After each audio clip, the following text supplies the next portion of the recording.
Oh, hey, I guess we're starting. Hey, I want to welcome everybody to On the Chain. You guys are here on the HODL review. We have a lot of great things to talk about today. A lot of coverage. As you guys probably saw in the thumbnail, whether the notification went out or not, is XRP a security? That's going to be one of the primary topics that we talk about today. The other one is, can the government push XRP or the crypto market down to zero? Now we're seeing that BTC and some of the others are going up. We saw XRP go up a little bit. But what is going on right now in the US in general? What do the next 4 years have for us? One of the administrations is actually bringing people on that are anti-digital asset, anti-cryptocurrency. We're going to discuss that. We're going to go over, some of the more in-depth pieces of what's going on in the U.S., what's going on around the world. Really, really interesting times right now with the direction that digital asset adoption is facing, is seen. We're definitely witnessing something that has never happened before in history all over the world. And it's going to be really exciting as we go through it. And it's going to be even more interesting as we really dig in and we try to uncover what some of these rumors are that XRP and ETH might actually be securities. And what does that mean for us as investors? Can that impact us? Again, does that mean that if it is declared a security, does that push us out of the market as investors? I think that's what we need to get into. Maybe it's not even real. Maybe it's not going to happen. We have to be very vigilant. We have to stay on top of everything that's happening on a regular basis, because if we don't, then we're just passengers. So we don't want to be passengers. We want to be participants in this process and making sure that we're holding everybody accountable as we grow through this and we move forward into this digital asset economy. So those are a few of the topics that we're going to go over today. And if you guys are ready, I'm ready. I think it's time to go.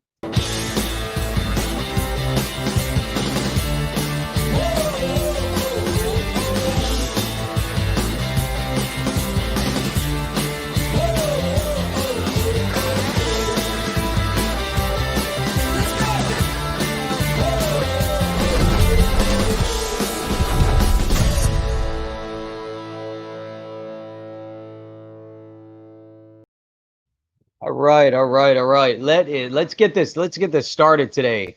Let us give some people a few shout outs over here, because I see Michael Atu bounced in here. Good afternoon. Tony Morissette, great to see you here. Always great to have everybody here with us early in the morning on a Saturday, early in the afternoon, wherever you might be coming in from, whether you're coming in from Europe, whether you're tuning in from over in Asia somewhere, whether you're tuning in from Canada, maybe Australia, and maybe over here in the US. So awesome to see everybody. Let's see who else we got that bounced in here. Carl Lewis, we are the keeper of the last lemon tree.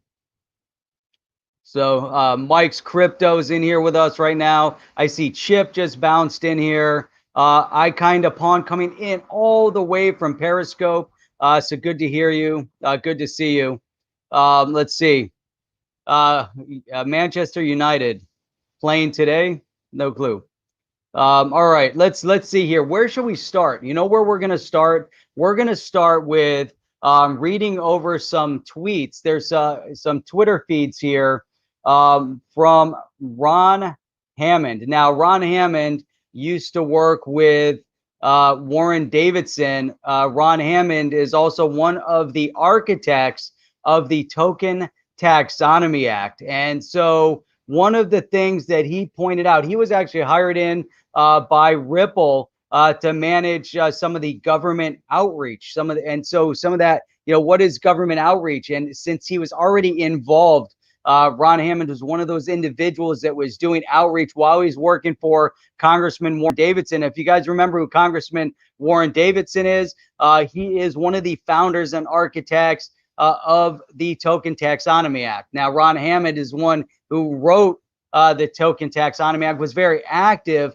in getting other congressional representatives and their teams to actually begin to embrace some regulatory clarity in the digital asset space. So now Warren Davidson worked with Darren Soto, bipartisan effort. We'll always have to give a shout out in this scenario to the bipartisan nature of cryptocurrency, bipartisan nature of what the Token Taxonomy Act would mean to us as investors, what it would mean to us in general in the U.S. market to get that regulatory clarity that's so critically needed. So this is where we're going to start this morning. I want to go right into his tweets. So what we're going to do here is put it in. There we go. Okay. So we just pull that up. You guys can't see that. So we're going to go full screen on the tweets here. Now, this is just a couple days ago. So this was on Thursday, and this was right before the Financial Services Committee had a hearing with the OCC, with the Fed, with the FDIC, with the NCUA. So what does Ron say here? Ron says to expect to see more criticism of cryptocurrency generally and the OCC interpretive letter on crypto custody coming largely from the Democrats today. And we're going to dig into that. We're going to see exactly, what that's referencing, what that meant. So let's go through all of his tweets here. He had a whole series of them. Typically in lame duck sessions, the majority party will have many partisan bills on the docket for hearings, so their members have the opportunity to engage on the issues they like. These bills usually pass committee on party lines. Sometimes they pass the House, but never in law. So what we're seeing here, and he's reflecting on what could potentially have happened. Now we saw some unraveling at this hearing of cryptocurrency from one specific group. And we're going to dig into that in a minute. But one thing that we, have identified early on, as we look at the digital asset space, as we try to gain, recognition, identification of, when we look at the different sides, we look at the different parties, we know that from the left, from the Democrat side, they're more focused on protecting the consumer.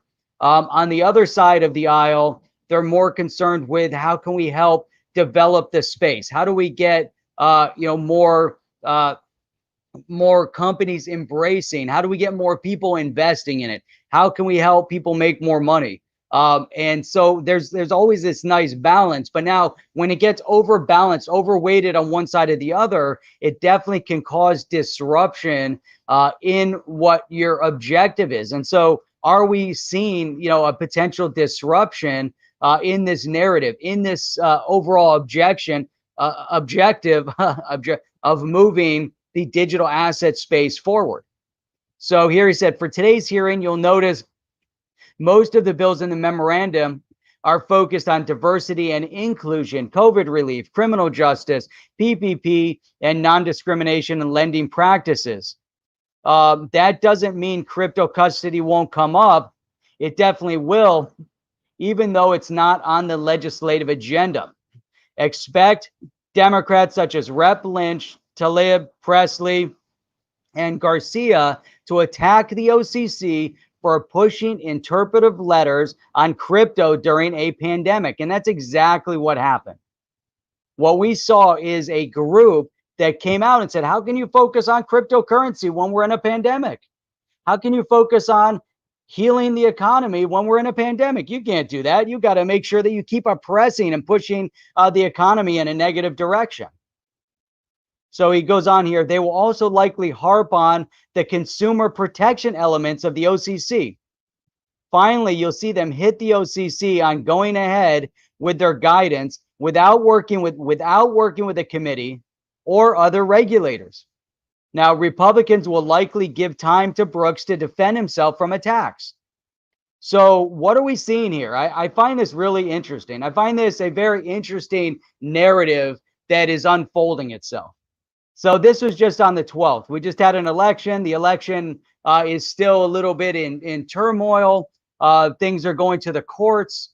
We're seeing a very clear division right now, and it really amazes me that there's individuals within the digital asset cryptocurrency space that didn't do their homework. They didn't do their due diligence to understand who they want to put into office. Now, is a presidency going to stop the development of a cryptocurrency space? Probably unlikely. Can individuals within Congress push to stop the development of cryptocurrency? The answer there is yes. They can delay it. They can pass legislation to block it. But then you need both houses in order to further that. Now, if you have one administration that is coming out very much adamantly against the promotion and development of the digital asset space, it's going to cause things to slow down exponentially. It's going to cause turmoil for the companies developing this space. So what does that mean? Does that mean that all of a sudden digital assets go away? Or does that mean that the companies that are developing those digital assets are going to pick up, pack their bags, and move to another country where that is a lot more regulatory friendly to the digital asset space? Now, there will always be development. There will always be companies trying to find and work and navigate within the laws. But at the same time, you're also going to see companies that are going to pack their bags. They're going to pick up. They're going to take their tax dollars. They're going to take their jobs, and they're going to go someplace else. Now, what does that mean for the economy? What does that mean for economic growth when you have the modern technology, the future in technology, packing their bags and moving, right? We're already starting to see, just in the high tech space, the impact of jobs going elsewhere. You're starting to see in Silicon Valley. You're starting to see in San Francisco. You're starting to see the negative impact on policy that pushes companies out.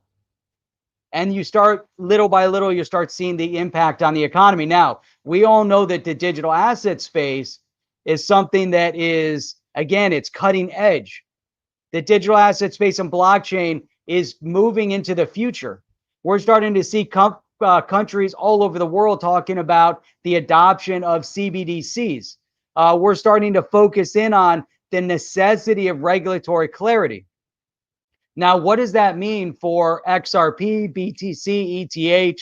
What does that mean for any investors in the US? Now, if in the US you have a negative administration across the board, not just from the presidency, but in the House, potentially in the Senate, potentially, at the OCC level, if you have, you have in the Fed, if you create a big imbalance, does that mean that if the US passes certain regulation to state that, let's say, XRP is a security, does that impact people in other parts of the world? Because we know that it doesn't. We know that in other parts of the world, there are exchanges that are selling digital asset that cannot be sold in the United States. There's digital asset exchanges that can be used in other parts of the world that can't be used in the United States.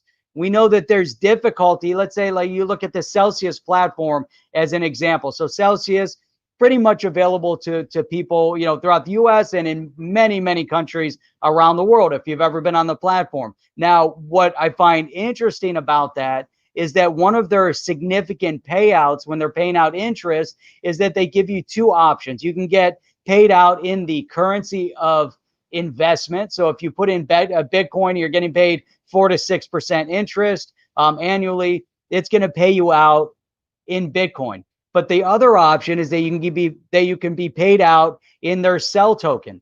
Now, Celsius, the cell token went from 38 cents to yesterday, I think it closed around a $1.98, $1.93, now $1.96. It was somewhere over there.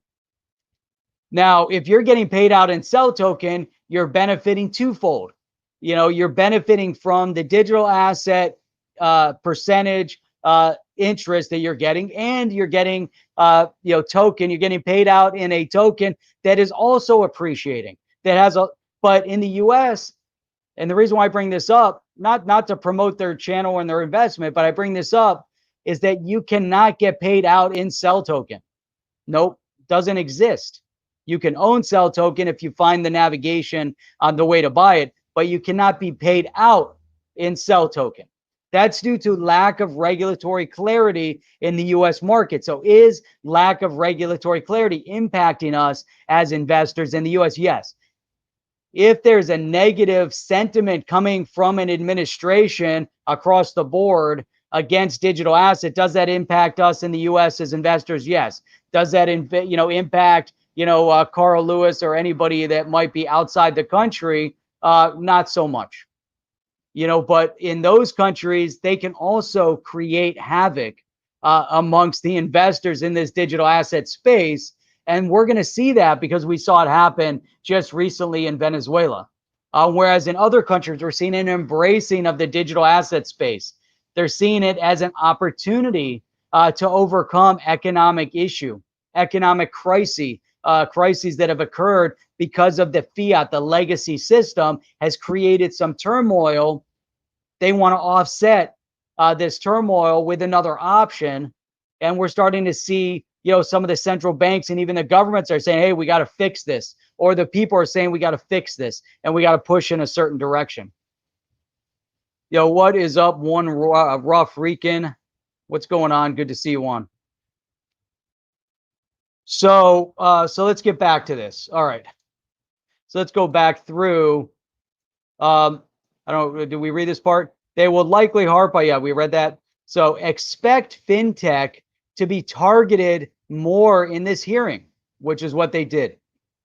You'll notice the Democrats are increasingly concerned with the big tech moving into the finance space, and they typically lump in fintech firms now with big tech.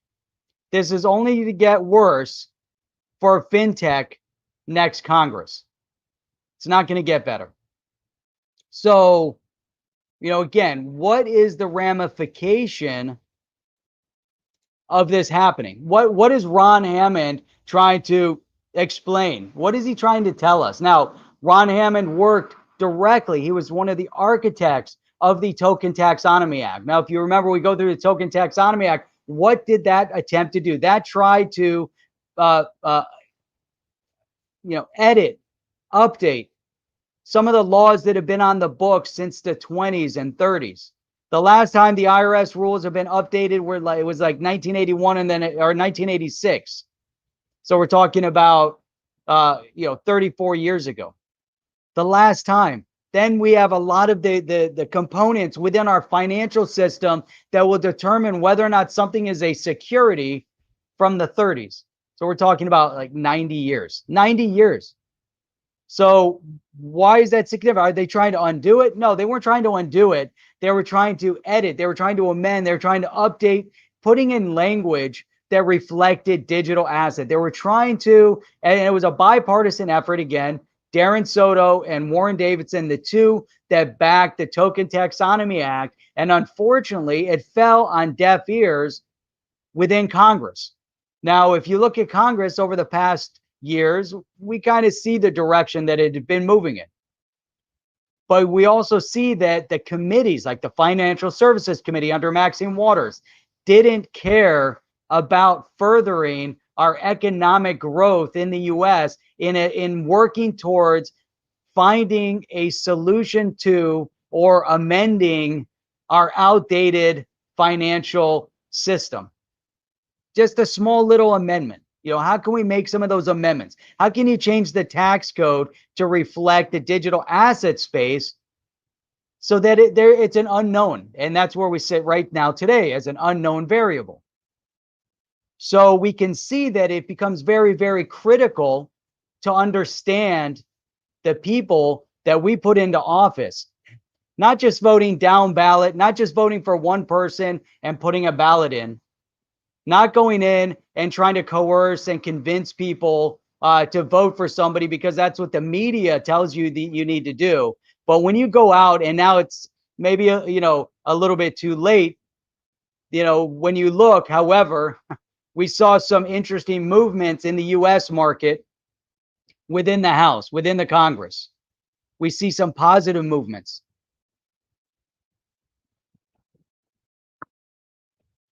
So, it becomes so significant from a financial perspective to understand the dynamics, the shift in power. And it's mind-boggling that there's one topic voters out there. What are some of the one topic voters? Women's right over their health care. Now, nobody's ever attacked women's rights over their health care. It's a whole different topic, whole different subject. You can debate back and forth on that topic, right? So there's people that will vote only on that. They don't care about the economy.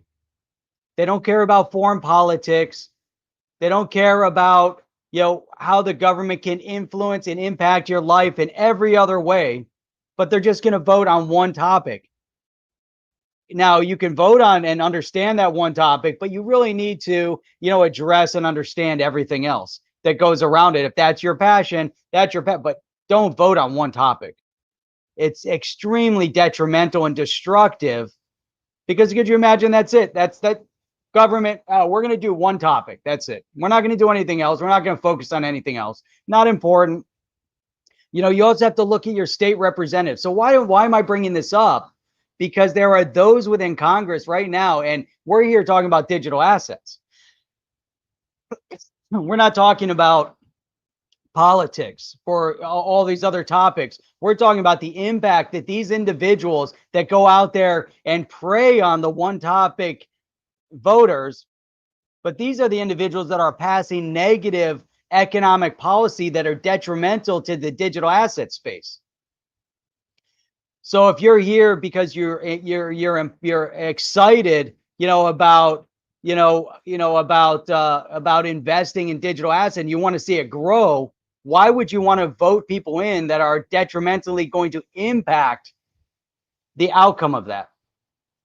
So, and that's why we want to talk about, is XRP a security? Because it's interesting. There's individuals that are talking about that right now within a certain, potential administration. And we're going to uncover that here in a minute. But Carl Lewis wants to know what I'm drinking today. Big Fortune. I had Big Fortune over the past week.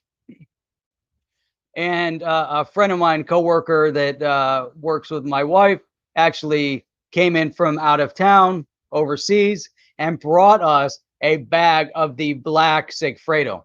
That it's like the premium Segfredo. You can't. I forgot to turn on the dehumidifier over here. So I always like running the dehumidifier, and it's I forgot to turn it on.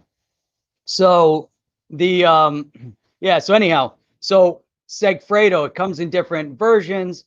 In the US, if you go on, it comes in a red bag. You can get it on the Segfredo website, sometimes on Amazon. But this is in the black bag. Oh my God, it's the best. It's outstanding. You gotta love it. You gotta love it. Huh. Carl, you like that? You like the shirt? You like the penguin? So, what were we talking about? Coffee, penguins. Let's see, when Mullet's here, so we can keep talking about penguins. I heard that there was an iceberg that was moving towards this, towards another iceberg where there's a lot of seals and penguins that live on this one iceberg, and this other iceberg was moving towards it, was going to crush it. But I wonder what happens in nature when you have all these penguins and seals that can go in the water and swim and then jump on the other iceberg. But people seem to be really concerned about one iceberg crashing into the other iceberg. and what it could do to these animals in wild, and not sure what the people were going to do. I don't know. So that's our talk about penguins for the. So let's go over here, because I want to go through all of these points are going to be important in the narrative to where we're going to get to this whole idea that's being brought up that XRP is a security. We're going to break that down also, because I think that part is going to be important for us to discuss. So let's go to the next tab. Bring up the next tab, please. Here we go. All right, so can't see that. So enlarge that a little more. This was on Cointelegraph 3 days ago. OCC's Brian Brooks testifies to the importance of crypto before the U.S. Senate. Now, we know that Brian Brooks has come out very, very strong on digital asset. So he's in front of the U.S. Senate Committee on Banking, Housing, and Urban Affairs. He's currently the acting comptroller of the currency. That's who this guy is, Brian Brooks, right there in black and white. He's focused on trying to explain to the House and the Senate why the digital asset space is so important, what it means for the U.S. economy, what it means to develop the U.S. economy beyond where we are today. So what was his statement? Roughly 60 million Americans own some type of cryptocurrency that currently has a market cap of close to $430 billion. What does he go on to say here? This quote that they pulled out. These figures clearly illustrate that this payment mechanism is now firmly entrenched in the financial mainstream. Cryptocurrency has become a popular mechanism for sending and receiving payments for goods and services because transactions post in real time and provide convenience and security. Now, we know that not all transactions post in real time, because there's obviously delay with Bitcoin and some of the others. They could take time. If you're moving your digital assets around, it doesn't happen immediate. But to his point, you're getting near real time, transaction settlement as you will with, anything else. So that takes days. Now he's talking about people that are, look at this, mentioning people becoming accustomed to crypto. We see, stablecoin usage. So we're starting to see this trend. We started to see, he has an understanding of what's happening in the digital asset space. We've seen him actively involved in promoting, discussing, trying to help people understand as well. But does it fall on deaf ears? Is what he's doing, is it enough? Now that he was, speaking here in front of Congress, is that, did it have an impact? Did it lie? Did it help? One more thing before we go in and we go a little bit deeper into this, because I think it's going to be, extremely, extremely important that, we understand, because what happened before all of this happened is that people ran out and voted for individuals. They don't look at anything else. They just think all this stuff just happens in a vacuum. That all these different departments they're just happening, and stuff will develop and everything will be great. However, there's individuals like this acting comptroller of the OCC, can his voice resonate, or can he actually, if he wasn't there, what kind of detrimental impact could it have, on the space in general? So this was from a few days ago.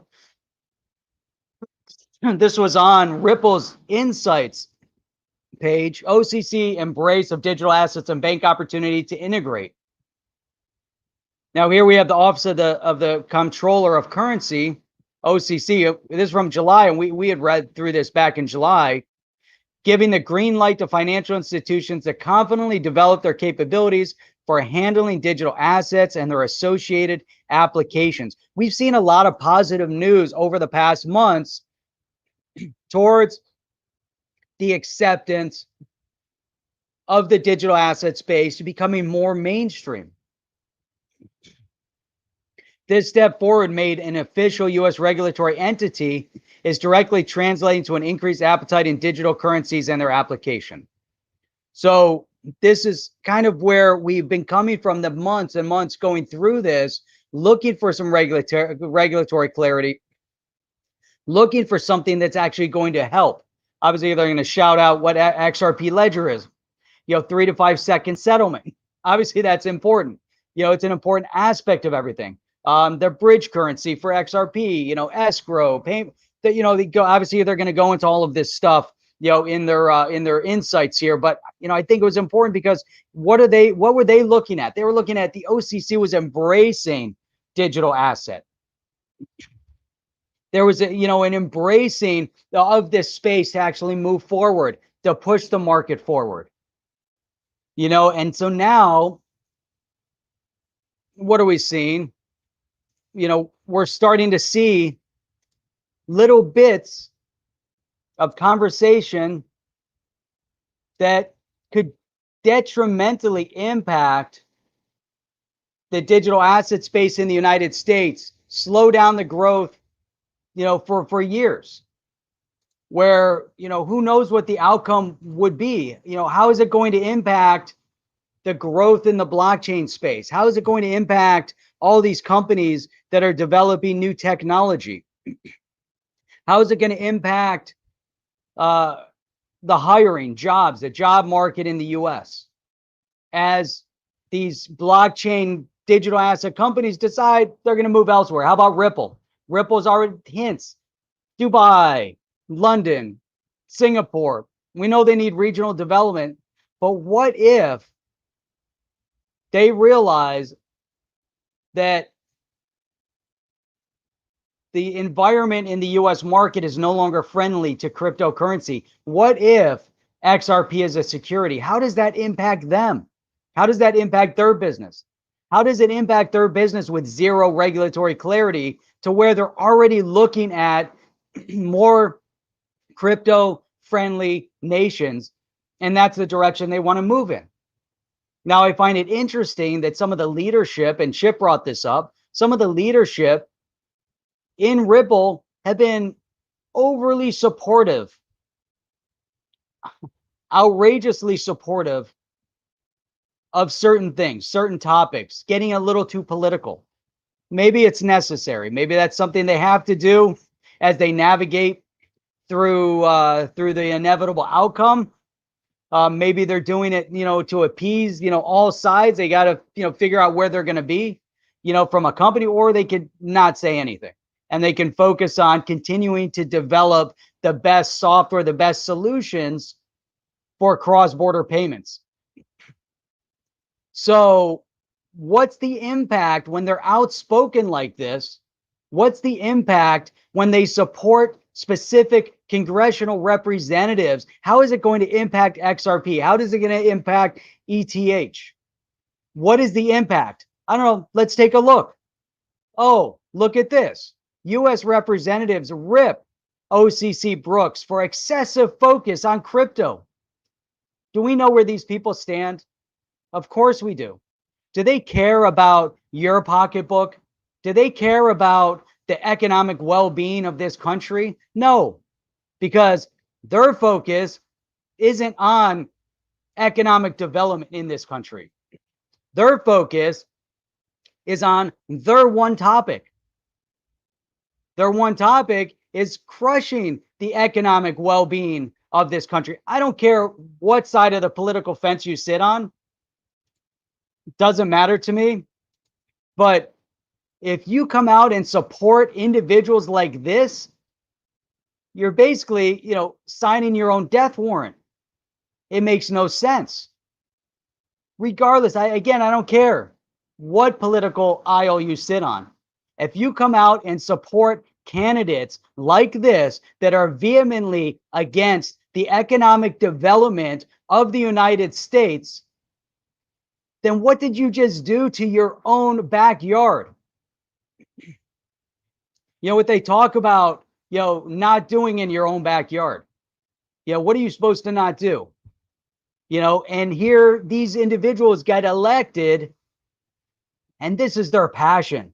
This is their feeling. They want to crush the economic well-being of this country with ridiculous policy. And how do we know that? Is it conspiracy that these individuals want to crush the economic well-being of this country? Or is it in black and white and in video and in audio that that's what they want to do? Now, I think it's very, very clear, what their message is.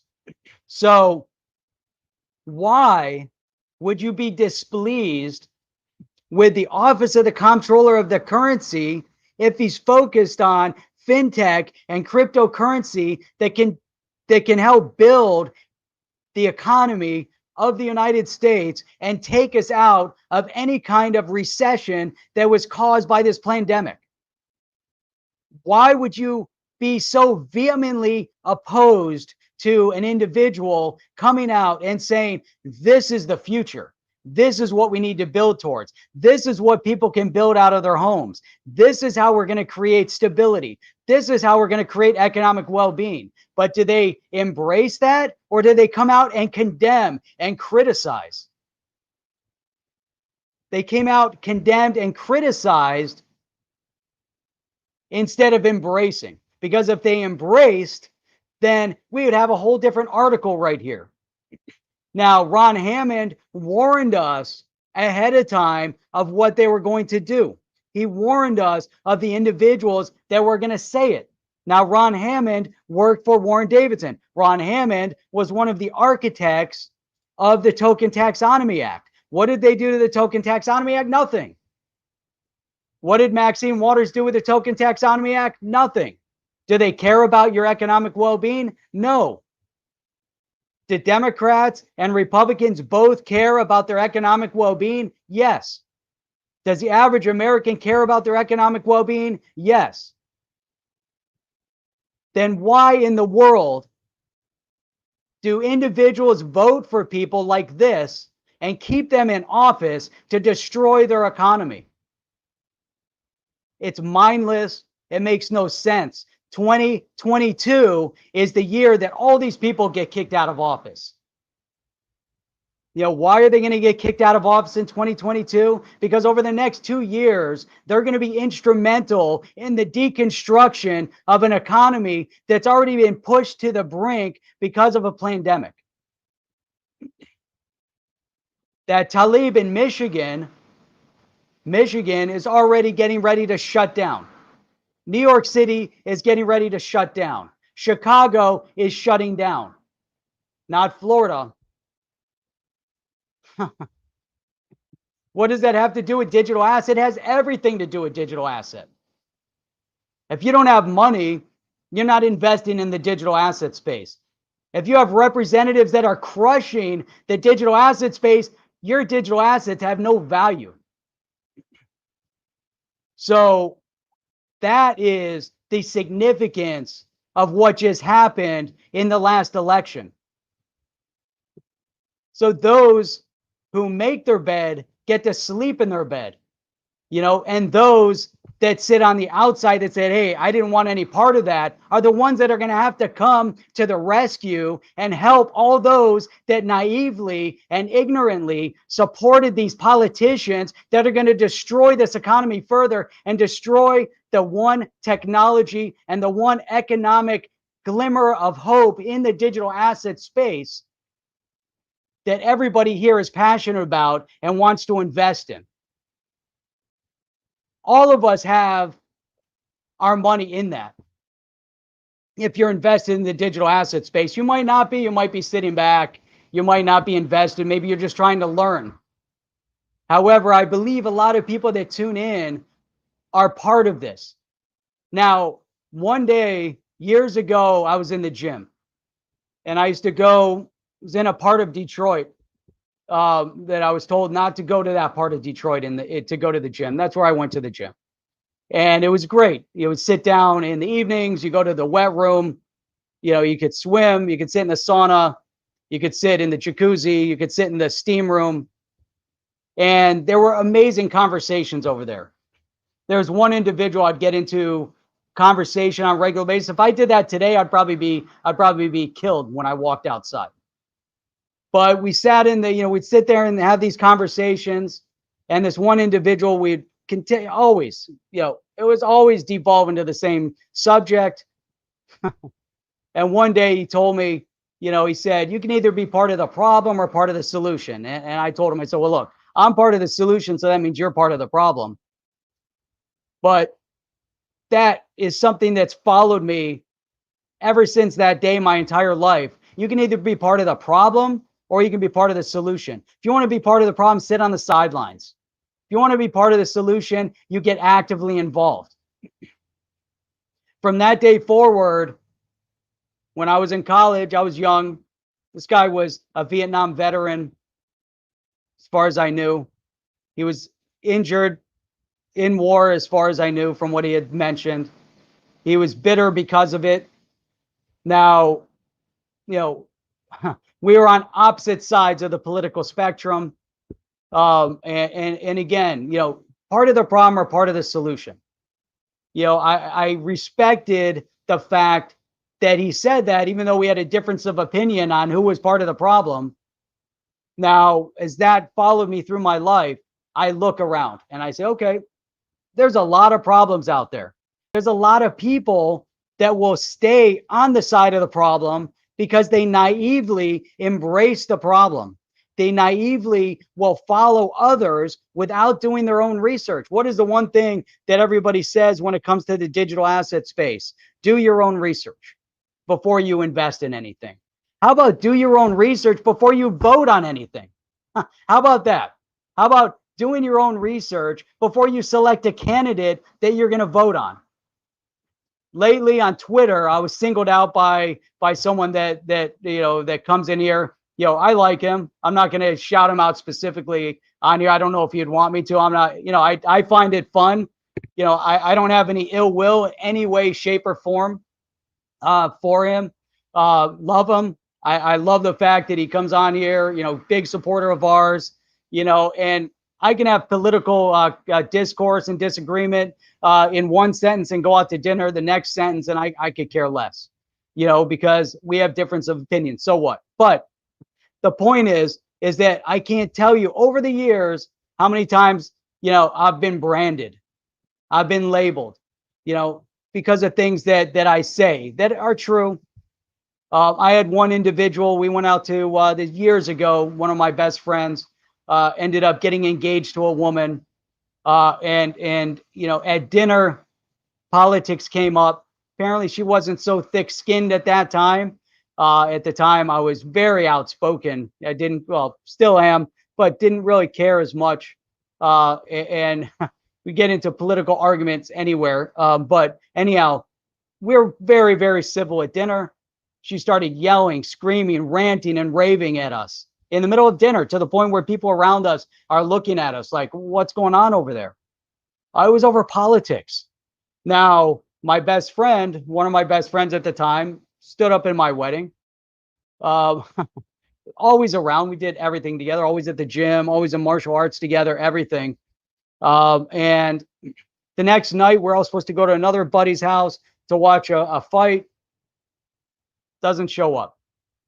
Nothing. Never heard from him again. So it went from every single day to never hearing from him again over a political conversation. Now, how many of you guys can tune into that fact? Even over digital assets, how many people have maybe laughed at you because you invest in the digital asset space? You want to talk to them about Ripple. You want to talk to them about Bitcoin. Oh, Bitcoin. Oh, how's that Bitcoin thing doing? How Bitcom, Bit, whatever. What's going on with that? But in politics, it can become so vicious. Now, in this scenario, So this was back in 2004. 2004. So 14 years later, right? Nothing. Never hear a peep out of this friend of mine. Now, again, his wife was so vehemently opposed to everything that we stood for. I don't know how he ended up getting married to her at that time, but you guys have an idea where my mindset is economically and politically. Now, 14 years later, I get a text message. Right? Don't hear from someone in 14 years. It's a good thing I didn't change my phone number. I get a text message. You've got to watch this video. Right? This is from my buddy that disappeared after that conversation. 14 years later, it was his wife in a walkaway video. I don't know if you guys know the walkaway movement. Maybe I just revealed where I stand on what side of the aisle, but a walkaway video. In this video, over those years, over 14 years, she had a realization. She had an awakening. Part of the awakening was a massive apology on this video that was public of what happened that night over dinner in our political conversation, to the point where she said, everything that they told me at that point was accurate, but I was blinded. I didn't know. I grew up slanted politically a certain way. My parents were actively involved politically. I grew up believing that I had to have and give allegiance to this political party because of who I was, because of how I was born, because of what my parents told me.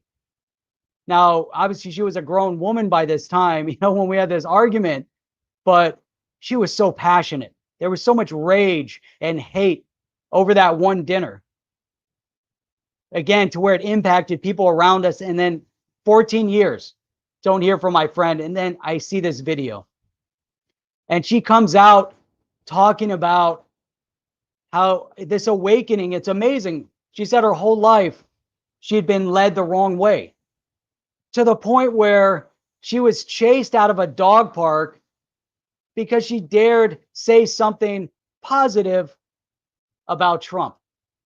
And someone else there was ranting and raving at people against Trump. She said, well, what has he done bad? And she was physically chased out of the dog park. Her kids, her sons, were harassed at school for daring to say something. Physically harassed. Now, what does that tell you? What does that tell you about the economic well-being and the political mindset of individuals? Now, 14 years later, she had her awakening. I was good with it. I was nice then. And when she woke up, I welcome people with open arms.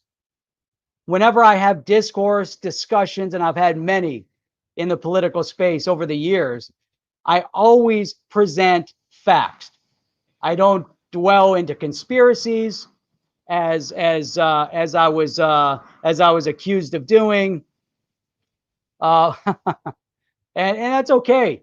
People have their beliefs, and I'm okay, waiting another 14 years for awakening for certain individuals within our community. When they wake up, it's not going to take 14 years, because if things kind of go in the direction that they want them to go in, we just need a couple years, and you're going to see a total undoing of the positive economics that can be had in the blockchain space and the digital asset space. So, man, you guys are here. When Mullet, what is up? Yeah, that's exactly where I am. A lot of FUD. Diesel Hound, what is up? We're not there yet. We haven't even reached the FUD yet. We're about to get there. We're about to get there. Don't worry. Don't worry. Let's see, Jeff, would you agree that we need new leadership at the SEC in order for this country to be able to unlock blockchain and digital assets? I believe we need leadership that believe in technology, leadership that believe that digital assets are something that we can invest in. That's what I believe. I believe that we need leadership, like even that Brooks is positively speaking about the digital asset space, yet we have these lawmakers, you guys know this woman, that are very outspoken in the opposite direction. You don't see me pointing. Let me do that again. In the opposite direction. So, you know, what, I just, unimaginable, but here you go. Brooks has no business bolstering crypto banking while millions of Americans are still waiting for economic relief, wrote Rashiba Tlaib, Democrat and supporter of Hamas in Michigan. If you want to question me on that, go do your research and you'll find out she has direct ties to Hamas through some of her allegiances. So Stephen Lynch, Democrat of Massachusetts, and the letter co-signed by Deb Haaland, Democrat of New Mexico, Ayanna Pressley of Massachusetts, Jesus Garcia of Illinois, Barbara Lee of California. They blasted the OCC's unilateral actions as short-sighted. Calls, they said, could put the entire hierarchy of dollar-dominated financial assets at risk. Now, that part's, it's amazing, right? I mean, come on. Embrace it. The OCC plays an important role in providing stable forms of currency. However, the decisions of your agency have the potential to adversely affect banking and financial activities well beyond your jurisdiction. Now, what? First of all, they're displeased. The actions. Brooks has no business in bolstering crypto banking. Now, this was written here, but there's an article. So maybe someone has something else. Maybe they said something else and you guys want to present it. Arguably, the immediate needs of millions of at-risk individuals who have not yet received an economic stimulus check or cannot deposit their funds in a bank deserve greater attention than an effort to increase access to financial services to the bank community via mobile phones. What? I mean, can you imagine? This? I mean, did they have zero understanding of the digital asset space? Do they have zero understanding of what it means to actually bank the unbanked? Did they not understand that? I mean, it just shows how ignorant they are on the digital asset space, not doing the research, not understanding it. It also shows that there's nobody, constituents in their area, that have come in and spoken to them. What's even more amazing to me is that you have Darren Soto in Orlando that completely gets it, that was one of the architects of the Token Taxonomy Act, but they probably see him as an outsider. I'm not saying that all within the Democrat Party are against it. I'm not saying that all members of the Republican Party are for it. I'm highlighting individuals that people voted for, and there's 6 of them that we just showed on the screen that are detrimentally impacting the development of the digital asset space and the blockchain space, and will destroy this economy. It'll be a greater destruction than you've ever seen. Why? Because they're going to push all these blockchain companies and digital asset companies somewhere else. Ripple has already come out and said, what if we move to, I don't know, Dubai? Oh, wait, no, maybe we should move to London. Maybe we should move to Singapore. Maybe that'll be better for us. Maybe that'll be better for the development of the greatest switchover from SWIFT in the history of money movement. They're trying to get RippleNet to all the banks. They want to connect to banks all over the world, but then they look here and they're like, oh, wait a minute. Maybe we can't actually further our solutions anymore in the US because the government is oppressing us and oppressing our solution and our technology and our business. Maybe we should, move to Dubai. That's a great idea. You know what? Dubai is a great country. They're welcoming high-tech development. You wouldn't expect it, but that's what they're doing. So how do you guys like the rant? Come on, George. We all love the Bitcoin. We love the Bitcoin. What is up? Where's Darcy? Darcy coming in all the way from Galway, over in Ireland. Aaron, don't they have to pass a stimulus bill first for Brooks to do this? Well, there needs to be a lot more. Yeah, exactly. They won't pass the stimulus. They won't do all this stuff. But yet Brooks is the bad guy. I don't know. Brooks is the bad guy trying to provide a solution. Remember, you can either be part of the problem or you can be part of the solution. Guess what? Brooks is part of the solution. Those guys are sitting on the sidelines trying to embrace the legacy. No, we got to get $1,000 to everybody. We got a bad stimulus. It's been 7 months and we want to help people. We want to give people $1,000 check stimulus that somehow $1,000 is going to cover all of the turmoil and havoc that we've created over 7 months by shutting down the economy. Oh my God. It's asinine. It's asinine. You know, it's like going into a restaurant. Oh, you got to wear a mask. Okay, I put my mask on, but the guy sitting next to me doesn't have a mask on and he's eating. And now if I sit here, can I take my mask off? Yeah, you can sit here. Okay. So if I'm standing here, I have to have a mask on. If I sit here and eat, I can take my mask off. Oh, you can go on an airplane, but when you're on the airplane, you got to wear a mask. But when they come around and they pass out food, everybody can take their masks off and drink water and eat. It's the same logic. It makes no sense. Their logic makes no sense, right? We need to help people. We need to help people that are suffering economically. We want to get money to them immediately, but let's do it through the legacy system. Then they talked about a digital dollar that was completely centralized, no planning, no thought process. Hey, let's just put some digital numbers together, some ones and zeros, and we're going to have a digital dollar, and we're just going to start pushing stimulus checks out to a digital dollar that nobody's embraced, that nobody knows anything about. But if you want to know about the digital dollar, you can read about it once we pass the bill. Does that sound familiar? Oh my God, it's unbelievable. Wade, you got to get some Sigfredo. I would say check out the link below, but we have no link below. You got to go check it out. And you can go to what is it? Segfredo.com. Just look up Segafredo. You can order the red bag on there. I don't know, it's like $19 for a pound, something like that. Or you can have somebody come in from overseas and bring the black bag. It's so much better. Shelton is on her way in. That's right. Mask on when you stand, mask off if you sit. I feel, you know why when mullet?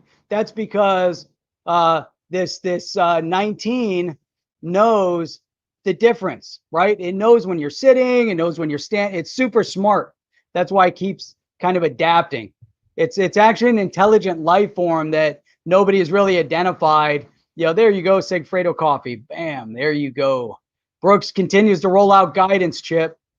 That's right. Regardless, it's going to keep happening. It's going to push forward. But on the other side, we already read that insanity. Okay, here we go. You guys ready for this one? Hang on. Hang on. You guys better be sitting down for this one because this is where the S hits the road. You guys ready? Hopefully you're ready for this one. Where is it? Where is it? Here we go. I'm afraid to put this one up there. I'm afraid to put this up. Boom. You guys see that? Let's go large. Boom. There we go. Now we got it. Look at this. There's a strong case that Ethereum and XRP are securities, according to leader of Biden's financial policy transition team. Oh, that's an article. Should I read it? You know, should we go through? Should we go through this article or just look at the headline? Because the headline is scary, right? Who voted this in? You know, who wants this? Oh my God. I don't feel very secure anymore. I don't feel secure. I don't know. Elon Musk is trying to figure the whole thing now that he may or may not have. Exactly. May or may not. Took 4 tests, equally distributed. He's not so happy. When the S hits it, Chip, it's going to hit it. I didn't say it. You said it. Who's this over here? Carl Lewis. I need to come to Australia. You get a coffee, a beer, then another coffee. Oh, yeah, bourbon. There you go. You got to go through the process. Man, last night we had some wine, and then end of dinner we made some coffee, had some espresso last night too. It's good stuff. Good stuff. So, all right, I guess we got to get into this. We got to get in it. All right. All right, here we go. We're going to have to get into it. Let's get into this. Boom. All right. So there's a strong case that Ethereum and XRP are securities, according to leader of Biden's. Now, who's this guy? Wait a minute. Okay, let's ignore this part because that's not true yet. It's only true once it's confirmed. Be nice if the media, even in this space, would understand the dynamics of the election system and how it actually, the verbiage. But all right. So it has tapped the crypto literate Gary Gensler, former chairman. Do you think he's a BTC maxi? He must be, because he's crypto literate. He's a former chairman of the Commodity Futures Trading Commission, the CFTC, to lead one of his financial regulation transition teams. Now, Gensler will especially direct the team focused on the Fed Reserve, banking, and securities regulators. Wait a minute. The former Obama. Why do you have to tap another administration's guys? Can't you do your own thing? I mean, I never understood that. I mean, it's like, come on. You got to do you. I mean, why do you got to go back and tap other people's guys? Those guys already tapped those guys. It's time to bring somebody new in. You can't go back 12 years ago and tap somebody. It's like, hey, you know what? I've got my own people. I got my own connections. I'm going to bring my own guys in. I don't want to bring somebody else's guys in. I don't get that. I mean, that's crazy right from the get-go. But anyhow, so where are we? The former Obama administration official has stated that he believes Bitcoin is not, there you go, Bitcoin maxi. He believes Bitcoin is not a security, but both XRP and Ethereum probably are. That's his belief. There's a strong case for both of them, but particularly Ripple. Wait a minute. What's Ripple? Does he not know that Ripple isn't a digital asset? Probably not. There's a strong case for both of them, but particularly Ripple, that they are non-compliant securities. Well, Ripple doesn't exist as a token, so that's not a security. Gensler previously worked as an executive at Goldman Sachs, said that Ethereum could be classified as such because the first ETH tokens were sold before. All right, blah, blah, blah, blah, blah, blah. XRP, on the other hand, is more likely to be categorized as security because a high percentage of the asset is owned by Ripple. That's why. We need to confirm if that's what he said. We need to confirm that statement. I mean, is that because they own a large percentage of it? I don't know. Is that possible? Can anybody find that? Can anybody find if that's legit? I don't know. Is that from 2018? How could that be from 2018? Says November 12th, 2020. How's that 2018? Wait a minute. Second guessing that. I don't know. That's crazy. That's crazy speak. What was that? I guess all that pandering Ripple did publicly was all for nothing. Exactly. I mean, this guy, Bitcoin Maxi, BTC, is all about, no, BTC is not. But hey, you know what? These other guys, they probably are. So you might want to take a look. Don't look at what I invested in, but look at the other guys, because I'm not invested there. So that's what we're going to do. That to me is a little scary, because that's the direction that they're thinking in. That's the mindset. Who voted this? Who voted for this? Come on. Is it legit? No way. It was on CNN. It's got to be legit. If it was on CNN, it was legit. Oh my God. This is hilarious. This whole stream is just hilarious to me, because it's like the gift that just keeps on giving. It doesn't stop. Hang on, what's next here? What's next on the agenda? So let's get into some interesting stuff, because you want to see the other side of the token. You want to see what's going on in other parts of the world? But wait a minute. Oh, well, before we do that, we got to go to this, because this is recent. This is now. Oh my God. I mean, you can't make this stuff up. You honestly can't. I mean, this is reality. This is what the world we live in. This just shows you there's so many differences of opinion. So just do your own research and back the guys with the right opinion. Help Darren Soto further the Token Taxonomy Act with Warren Davidson. Bipartisan, a Democrat and Republican trying to build the space together. And no, you don't hear about that. All you hear is about Bitcom, Maxine Waters over there trying to push some digital dollar that made no sense. And Talib trying to shut things down. All right. Can you guys see that? Nope. Boom. If you're on your phone, you're not going to be able to read this anyways. Doesn't matter. Breaking. This was on the 10th. Breaking. The Fed urges the U.S. government to develop. What? Is this a joke? Now the Fed is urging the U.S. government to develop a digital currency. The next 2 quarters are going to be very challenging, very difficult. Downside risks are growing with this resurgence. Dallas Federal Reserve President Robert Kaplan said on Tuesday that he's cautious about the current economic situation, but optimistic in the long term. Kaplan also spoke briefly about cryptocurrencies and blockchain tech, stating the Federal Reserve should start working on developing a digital currency in the months ahead, months and years. Kaplan also thinks the economy will need more targeted aids, blah, blah, blah, blah, blah, blah, blah, blah, whatever. All right. So that's our Federal Reserve. Federal Reserve, supposedly they want to embrace that. Let's see. Come on, new comments. New comments. All right, here we go. Now let's get into this. This is where we see what the rest of the world is doing. Hang on, guys. I know it's more than an hour. I know we're all sitting here. You guys have other things to do, but come on. It's raining outside right now. Venezuela's Bitcoin story puts it in a category of 1. Is that possible? Can it be in a category of 1? Is that even feasible for Venezuela? It already is, but Venezuela is an example of cryptocurrency adoption during an economic crisis. Maybe those other congressional representatives in the US, maybe they should listen to this article. Look at this. Crypto adopting because of an economic crisis. No other economy facing hyperinflation has come near the South American nation in terms of GDP adjusted activity on peer-to-peer crypto exchanges, which is true. Venezuelans by far started putting their money into Bitcoin and maybe some other digital assets because their economy is doomed. Millions of percent inflation.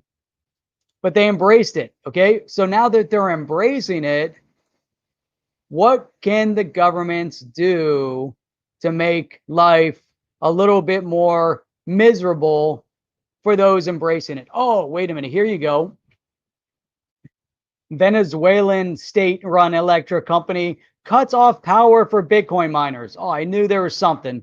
Cryptocurrency mining is popular amongst crypto enthusiasts in Venezuela. Okay, it should be. They have to battle hyperinflation, blah, blah, blah. The Venezuelan government has been quite active when it comes to regulating the mining industry. And now they decided, however, with this, while this was a move to curb illegal crypto mining in Venezuela, recent reports state that the state-run electric company of Carabobo, one of Venezuela's 23 states, has cut off the power supply for all cryptocurrency mining. Wow. Can you imagine that? Can you imagine the next administration in the US here? We're going to nationalize the grid. We want to push things a little bit more greener. We want to put up a whole bunch of windmills everywhere that kill thousands and thousands of birds every single month. Because we think wind power is better than any other power, because since we think it must be the best. And then we want to do solar, but we don't really know what the impact of solar is. If you're creating a lot of solar farms and you have the heat collecting in an area and there's definitely heat output from the solar panels as well, even though they're collecting. But then we're going to pollute the landscapes with all of these solar collectors and windmills, and we're going to kill animals and all this stuff. But that's the better way to do it. But now that we've nationalized the power grids, because we were trying to do that a couple years ago by putting these smart meters on everybody's houses so we can monitor and micromanage everything that you do in your house. But now we can find that you're actually mining for crypto. You're using too much power, so we're going to shut it down. You guys see how that narrative kind of unfolds itself?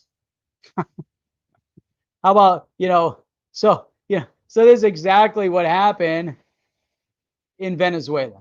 Well, at least in one state. Yay, we're going to shut down the miners. And guess what? The power grid's owned by the state. People can't say nothing. Nothing. Did they vote this in 20 years ago, 20 plus years ago? 1998, Hugo Chavez came to power. 1998. Did you guys know, if you look at the history of Hugo Chavez, his storyline almost parallels Hitler's rise to power.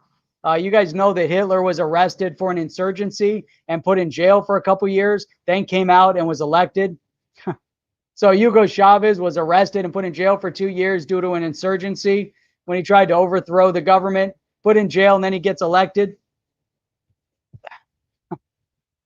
We haven't had anybody arrested for insurgencies here lately, but we see an insurgency going on. Interesting. But anyhow, my point is that state takeover, state control. All right, now, other positive news around the world. I love this. I love going through this stuff because there's so many great things that happen. We have to look at, these jokers in Congress. Who the heck voted those people in? Who voted that Rashida in? What in the world were they thinking about? No voting in Venezuela anymore. There used to be voting in Venezuela. Exactly. So to Wen Mullet's point, there used to be voting. They used to be voting in Venezuela. They actually voted Hugo Chavez in. And then when he decided he wanted to change, just like we saw Putin change things with his term in office. So Hugo Chavez, they used to have term limits. And then he said, you know what would be a great idea is if we could get rid of term limits for the president of Venezuela. And by the way, I happen to be the president. And I think not having term limits is a great idea. What do you guys think? Oh, yeah, great idea. Let's vote him in. Let's vote for that. Oh, by the way, I think that I'm now going to vote to put affordable housing. You know where you guys live and it's really, nice. It's a wealthy neighborhood and you guys have this beautiful golf course. I'm going to build affordable housing, government subsidized housing on your golf course. And by the way, it's not really affordable housing. It's actually government subsidized housing. And by the way, everybody that we put in these apartments are actually, maybe not all of them, but maybe a large majority of them are going to have a criminal record. And it may or may not make your area safe. We don't know. But that's what we're going to do. That's what Chavez did. That was the beginning of the end.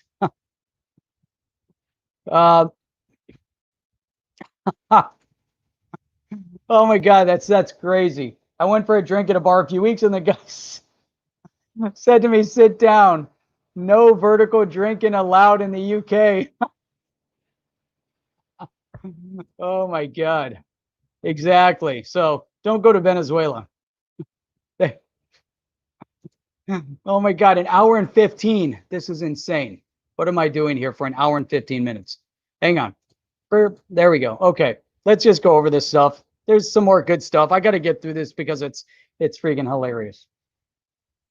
Where is it? Oh no, this is good stuff. But anyhow, so Lebanon to launch digital currency in face of economic and financial turmoil. So what was going on in Venezuela? The people are embracing P2P trading of Bitcoin in order to avoid what the government created, which was a complete financial meltdown in Venezuela. Come on, do your own research. Where are all these people that are voting for these clowns in office in the US that have never studied politics or economics ever, ever. I've spent my whole life studying politics and economics. I've worked in a lot of countries around the world. I've dealt with people all over the world. Oh my God. It drives me crazy. It drives me crazy. I've dealt with people in Lebanon. I've dealt with people in Saudi Arabia. I've dealt with people over in Dubai. I've dealt with people in Venezuela. I've dealt with people over in India. I've dealt with people down in Mexico. I've dealt with people down in Brazil. I've dealt with people in Chile. I've dealt with people in Colombia. I can't deal with people in China. No, I take that back.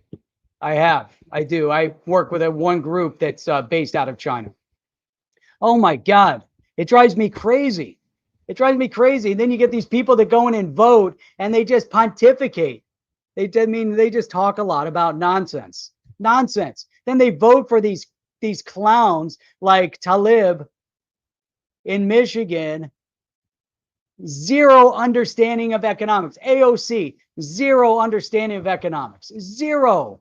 Not even 1% understanding of economics. Nothing. And then people on the left have the audacity to tell me that my knowledge is incorrect.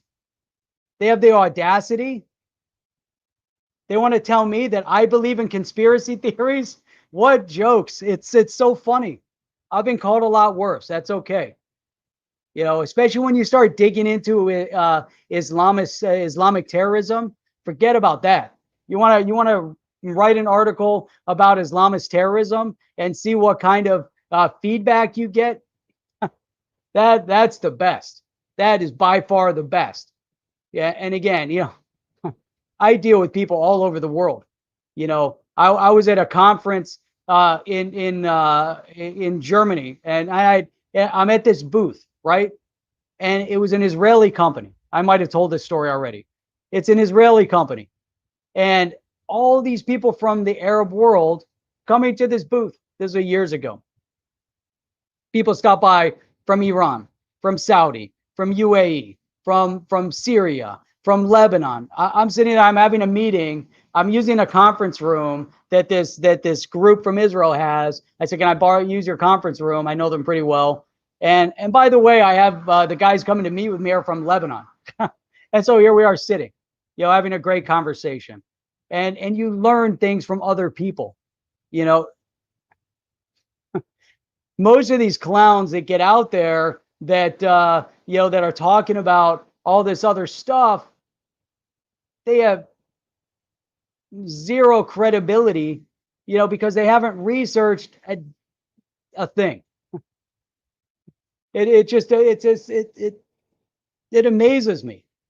It's mind numbing, you know, how people are going to vote for people with zero knowledge. Zero. Why? Because they were told to vote a certain way. Why? Because they were told the other people are a certain way, but yet they don't go out and take the time to go research it.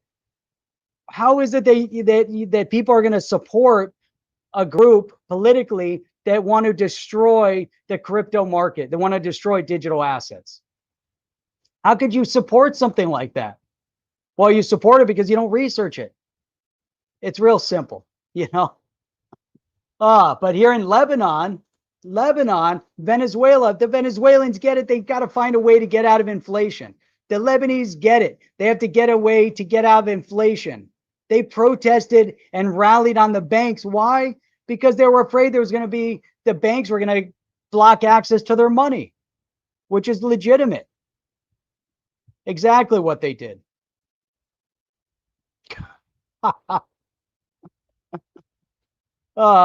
So I'm going to pull that one up because that's hilarious. But hang on. So as for the monetary supply in the Lebanese market, it's estimated that there are 10 billion stored inside homes. Holy crap. That's a lot of money, right? We must prepare a Lebanese digital currency project as a way to shore up confidence in the banking system. That's a central bank government. They need to do it. They need to figure out a way to embrace the digital asset space because it's more, they want something that's going to become more transparent. Now, can it be a centralized digital asset? Probably not, because then you won't have, people won't necessarily embrace it. So it's just like, oh my God. But this Lebanon, right? Lebanon. They get it. The people in Lebanon, they get it. They want to do what's right to build their economy. While you've got these 6 congressional representatives in the U.S. saying, don't focus on cryptocurrency. Don't focus on cryptocurrency. We don't even have stimulus money. Well, you don't have stimulus money because you didn't vote it. You stepped all over it. It's absurd.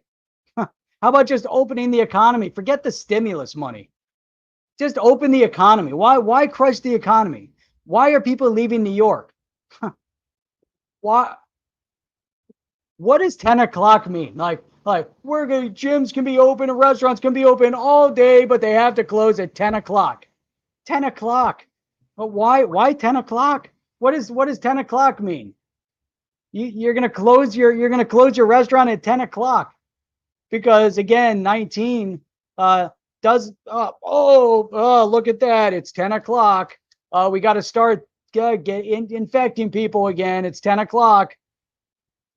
Michigan shutting it down. Chicago, they shut everything down in Chicago. Idiots. They're morons. Morons. They just want to keep driving the economy into ruin. Oh my God. How about just open it up? Forget about, but digital. So Lebanon gets it. You can't even see what I'm doing. Lebanon gets it. All right. Lebanon.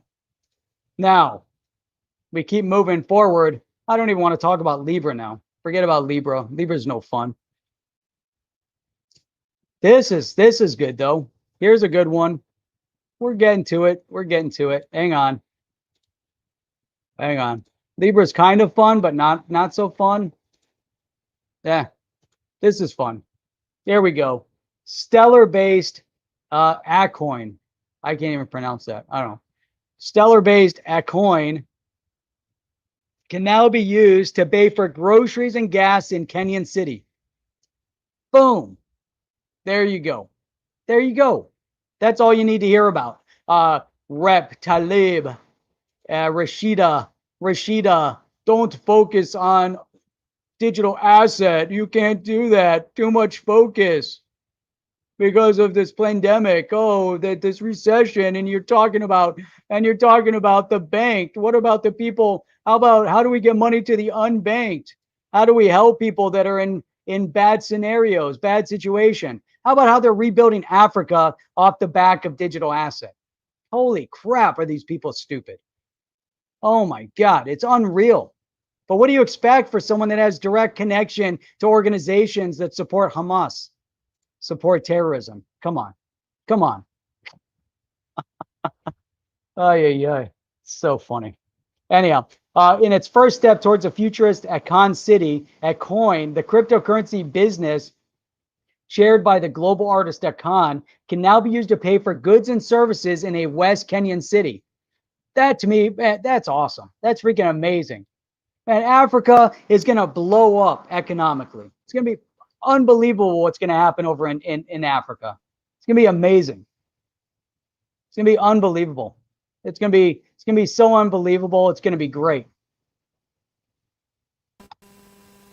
Dude, I thought I'd crash the stream. What is up, good people? What's up, man? I had to crash this. You're on a roll today, man. Who's this guy? You are on a roll. Oh, you're forcing me to put a headset on. Wow. Hey, you guys are getting 2 for 1 over here. You guys didn't expect this. Boom, I'm here. Hello. Didn't expect this. Look at this. My New York shirt is tainted. What is that crap? It was the last thing in my drawer, Jeff. It's like laundry day, and it's like I'm like I will never wear it again. It's just evil. It's evil. No, I was this guy that just came on. I was loving all this chant, man. You were on a roll. I was like boom, boom, and the chat is on a roll. Boom! I love the chat. And it's great because Carl Lewis is talking about platypuses. You know, you were talking about penguins earlier. And Got to represent. Got to represent my Penguins. You know what I mean? Not the hockey team.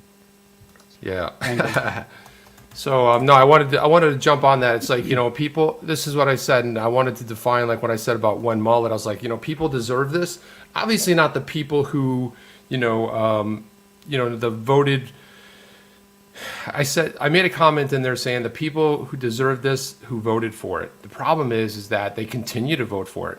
Look at all the influx of people we got in Florida that came down from New York. They all came down from New York because they wanted to leave the city burning down, shops getting closed up, and they want to come down here and then vote for it again. This is the insanity that happens. So we get this influx we get like something like 1,500 to 2,500 new people a day. And where are they coming from, Jeff?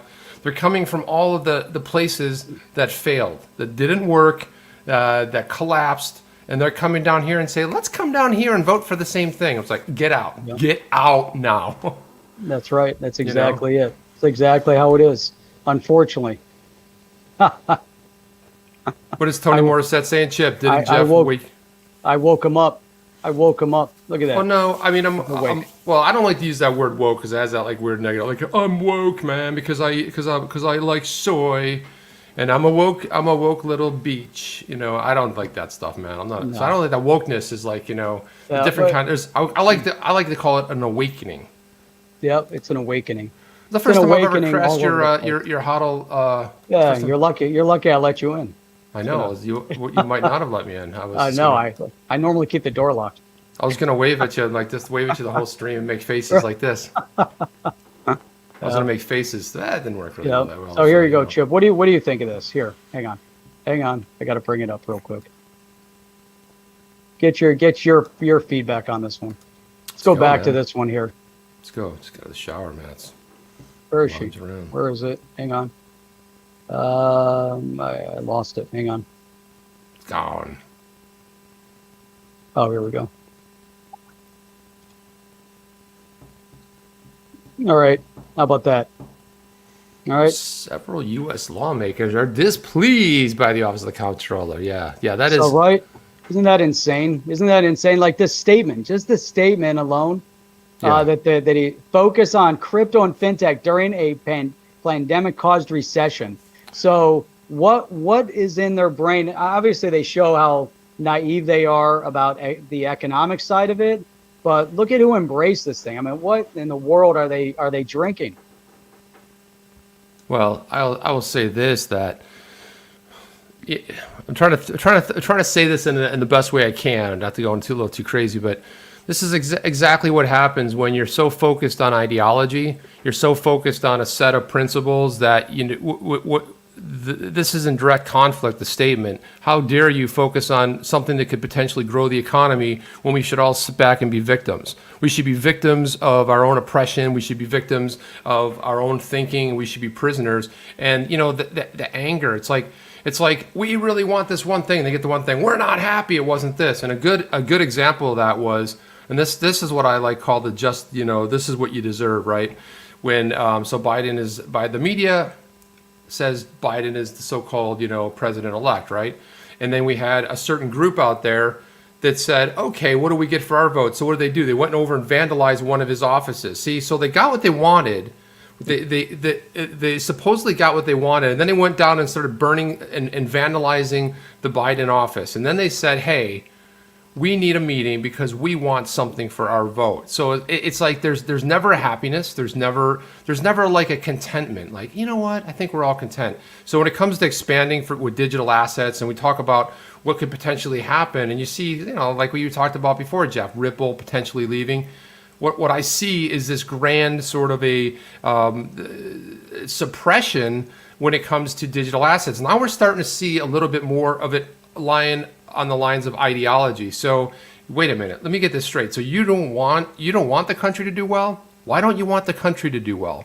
Why shouldn't we grow together? It's kind of a weird thing, right? Why wouldn't we have some sort of growth? This is the part that doesn't make a lot of sense, right?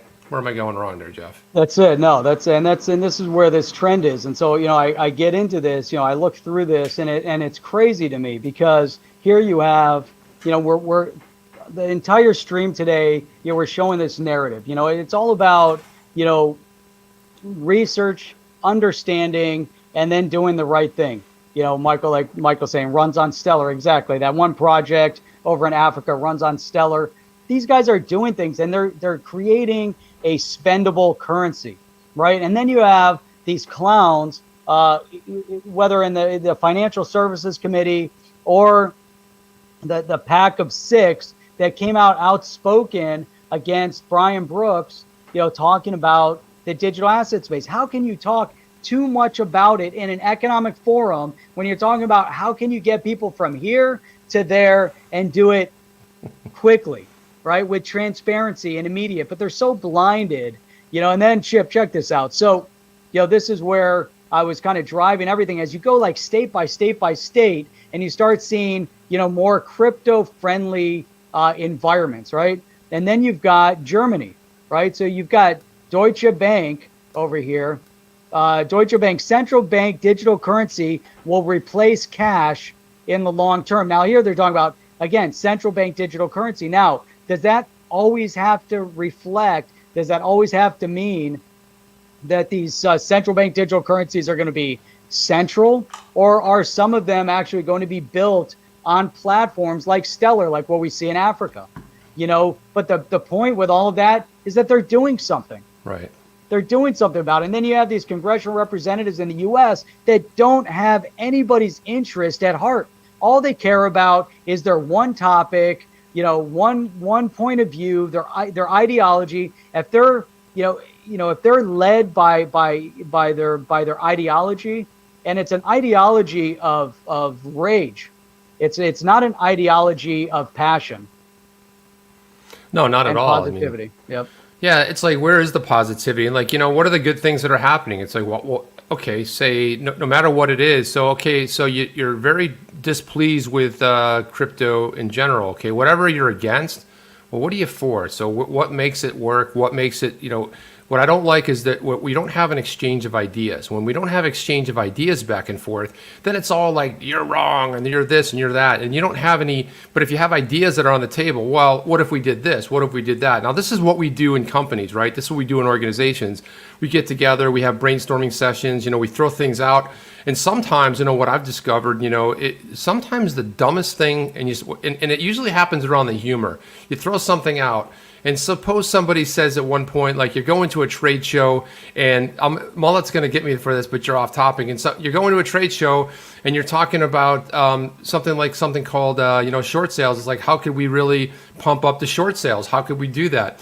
And then somebody, I'm not going to give out any names, but then somebody says something like that. Well, why don't we bring little people there? And we have them wear these funny shirts called to say, don't call me a short sale. And the next minute you're jumping online and you're getting on www.rentamidget.com, and not my site. I'm just saying, it was like, and then next thing you know, you've got me picking up, hiring 7 or 8 of these little people who are the coolest people I've ever hung out with, and then you're picking them up and then going down and saying, would you guys be okay wearing these shirts? And they were laughing, loving it. But it starts out with a dumb idea, right? Someone throws something out there, but you have to have an exchange of ideas. Okay, why don't you like cryptocurrency? I hate cryptocurrency. Well, why? And then it's like blank, It's like you have to have some sort of okay, you don't like it. So what's the alternative? What should we do? The government should give people money. Okay, well, that's how long is that going to work for? Is that a sustainable thing? Because the weird thing about it, Jeff, is that you hear on one side about the sustainability, right? You have someone like Ripple saying, we are better than Bitcoin because we don't use power or consumption of power, and we don't. Okay, great. So what about sustainability, right? Well, here's what's not sustainable: governments going into debt. The Federal Reserve is a system that's built on debt. They loan the money to the government uses it, then the government has to pay back debt, right? They have to pay back interest and all this other garbage.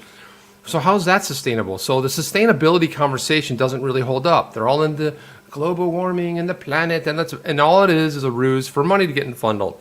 The Paris Accord, that money was going to get funneled, and who was going to pay the biggest amount of money? The United States, right? So, and where's it going to go? If you do your research and follow the money, you follow it. Didn't really support OTC. Yes. I love that little banner you got going over there. Share the video. like And that. by the way, There you guys, go. best way you can support this channel, I mean, we always appreciate you coming in here. And, Jeff, thank you for letting me crash the show. But if you click on the subscribe and bell, that's great. The best way you can support it is to share this video. Get it out to as many people. It's not fun and hype. It's not, maybe 1 in 10 will like it, but that's okay. 1 in 10 is good. That's why we love you guys. That's it. That's it. It's awesome. OTC. That is awesome. OTC. Can you make it go in circles? I'm trying. Someone told me, who was it? Mullet told me to close that window. Oh, man, we got a nice breeze going out today, man. Exactly. So I like this one, Yeah, it's all good. It's all good. So, man, that was like an epic show today. I covered a lot. Kind of. This is one of your best, Jeff, and I had to come in here and congratulate you on this show. I loved it, man. I loved it. I think we should just take out segments of it and just roll it on the other channel. There we go. Pick out some segments, download it. We'll cut it together because there's some good, really strong segments in here. Yeah, I'm not 100% sure, but I think it's all magic. It's magic, man. It's 100%. All magic. Yeah, I can't be 100% sure, but it is some. There's a level of magic here that is just fantastic, and I'll tell you what makes everything great is the people that come in here, man. You guys make this great. The comments and the commentary together, that is the magic, Jeff. I mean, because you guys are some of the brightest humans on the planet. You guys are saying the right things, doing the right things, right comments, and it really is fantastic, man. I mean, you could just go back and play the comments. They're almost like a standalone show, Yep. No, there was a comment that I have to get back to over here, but I just want to let you know that the way I judge how long the show has to be is based on how much coffee I have left. Dude, how do you keep that warm the whole time? Like I had some espresso earlier. I drink it as fast as I can. Oh, you have a thermos there. Yeah. But I have a metal thermos too, man, and it's just like I don't know what it is with the espresso. It gets very cold. I don't know. All right, I'm digging back through. There was a comment I meant to stop and pull this up before because I thought it was pretty funny, and now I'm trying to find it. Shoot, I wish I should have stopped at that moment when it came up because it was great. And then I just kept going. I'm like, oh, what this crap. one? Michael O2, Maduro's favorite song. I don't want to be a bus driver all my life. Oh, from bus driver to dictator. Oh, that's the one I was looking for. Oh, was that the one? That was funny as hell. I just picked it up. That's what I was looking for. Oh, that's funny. Yeah, yeah. Nobody. I think he said he was moving to Venezuela to become a bus driver. I can't find it. That's the one I was looking for. That's not a bad idea, Jeff. Because if you're a bus driver and you aspire to be think about it though. You're a bus driver and you're like, driving a bus is all right. It's kind of fun, but you know what I'd really like to aspire to? What if I'm a dictator, right? I can shut everything down and I can own everything and I can have elections where people think they're voting for something, but they're not. That's a good gig if you can get it, man. Oh yeah. That's being tried. Hey, WB, what is up? Tony Morris, Tony, it's always great you coming in here. Tony. Yep. Appreciate you. Don't thank me. Thank Jeff, man. Thank Jeff for he's phenomenal. It's a really good thing. I got to get Jeff's thermos. I got to get his because that coffee lasts for like 2 hours. And I think it was when Mullet that said a couple people mentioned in the stream. They go, damn, how strong is that coffee Jeff's drinking? It was like one of the funny things they were saying. What is that? What's he on? And you were like. You were like into awesome. Like you were in a roll, awesome. dude. You were like screaming and stuff. Yeah, I've got people. I've got a group in DC right now that are marching. They flew out this morning. Oh, did they? That's sweet, dude. I wanted to go to that this morning. A lot of great things going on. Yep. Well, here's the thing. It's a good thing we're getting 4 more, dude, because I got to tell you, it's fun to see the cards get played, and it's fun. It's even more fun to watch the people get played. When you got played, it's the greatest thing in the world, and nothing can stop what's coming, and it's going to be biblical, and I am excited about it, and I'm just all kind of giddy, And I will say one thing about Wen Mullet. He is a seer because he predicted that I would take us off topic, and it didn't take. It took about 3 seconds before that happened. Why move to Venezuela? It's about to become a reality. Obi-Wan, no, Obi, I disagree. No, Obi, listen. Let me just calm you down. Let me put a little bit of calmness in everyone. This might have been one of the biggest things ever to happen, and this is going to resonate throughout the world and the globe. And people, even the people in my life, even my dad's like, dude, He goes, you know, I don't know. I think you're getting a little crazy. I said, well, I've started drinking the coffee that Jeff drinks, so I get a little hyped up. So, but Get it going. Get everybody that coffee. yeah, Everybody needs a little. If you guys go out, again, go to, someone posted that link before, go to Segfredo Coffee, order the red bag, make sure it's the full red bag. You can sometimes get it on Amazon. That's the good stuff. If you want another good coffee, there's a couple people in the stream that have gone out and gotten Death Wish. We registered for Amazon so people could go and follow our links, but then we took all those off because Google doesn't apparently like that. So, but anyhow, check out the Segfredo Coffee. Again, segfredocoffee.com. Good stuff. Red bag. I don't know. I think it was like $19. Or go to Amazon and see if you can find it. But if you can get Death Wish, is that it, whole Jeff? bean. Yeah, the red one right there, the second row on the left. Not that one. Oh no. It's the second row on the left. Click the left on the far, or that one in the middle. This one here. Yeah, click the one in the middle. That's Boom, the one right there. there? It is. That's the one you guys got to get. Oh God, extra strong. Ooh. That is awesome. Oh my God, you guys got to get that. Make sure you get a grinder. Never get pre-ground coffee. You guys got to get whole bean coffee. We got the Death Wish. I accidentally ordered Death Wish pre-ground, and it was not good. It was not good. I should tell them not good. Stick with the whole bean. So I went out and got the whole bean. You can get Death Wish coffee at Target. I don't know if it's at every Target. Yeah, I saw it at my Target. I was like really shocked. Oh my God, Death Wish coffee is awesome. Definitely highly recommend that. Also, Black Rifle is excellent too. Black Rifle is good. Black Rifle is veteran owned, so if you want to support veteran owned business, get the Black Rifle. If I put this on, if you want to rank it, get the Segfredo first, then get the Death Wish, then get the Black Rifle, quality wise. But Segfredo is a good Italian roast. Boom, premium roasted coffee. Which one is that? Oh, that's Black Rifle. Black Rifle again. Yeah, they've got a lot of good stuff, but my recommendation, always stick to the whole bean because that's going to get you what you want. Make sure they don't mess around with it. You don't know what they do to preserve, pre-ground. Go to segfredocoffee.com. That's awesome with the bullet going through there. Oh yeah, man. I love their website. I love this. I always get Black Rifle. Maybe you guys should go out and get one of each, and then you guys can refer back and let us know what you think of each one of them. Again, this one, make sure you get the whole bean. If you get the whole bean, they also send you a nice little sticker typically. But you can get this one at Amazon. You can get it on the website. I think you can get it, well, like I say, you can get it at Target too. I've never bought it at Target, so I'm not going to vouch for it. Don't know anything about their cups. Get the whole bean. There it is right there. You can get it right there on the website. Ely's good too. I like Ely. What's your opinion of Ely, Jeff? Ely is good when you get it at an Ely cafe. So if you ever fly through South Beach. Yeah, there's one in South Beach. If you ever fly through Metro Detroit, the airport, Delta, right in the middle of the terminal, there's an Ely cafe. Go there, get yourself an espresso. Really, really good. Try to avoid Starbucks with a as much as you can because it sucks. But Ely is good. I disagree with that. I think 98% of it sucks, but I think if you stick to the good stuff, like if you stick to certain espressos there, they're very good. I'm a big fan of the Americano over there because I'm an Americano, yo. But you gotta keep sugar and milk out of the coffee. If you put sugar and milk in the coffee, you don't get it with sugar and milk. Like if you get the Americano, it's two big shots of espresso with some hot water, so it's a stronger type of a coffee. Or if you just get the espresso by itself. But stay away from the foo-foo drinks. Yeah, but Starbucks espresso, I found it's too acidic. It's too bitter. It can be. It depends. A lot of it depends on the way that they make it too. The barista, because I've noticed that sometimes. Yeah, it can be acidic. I will agree with you on that. But there's nothing better than making it at home, dude. Make your own, make your own thing, and do your own deal. Oh yeah, Wen Mullet's got $30 plus shipping. I don't think it came from Italy. I think I got it from a U.S.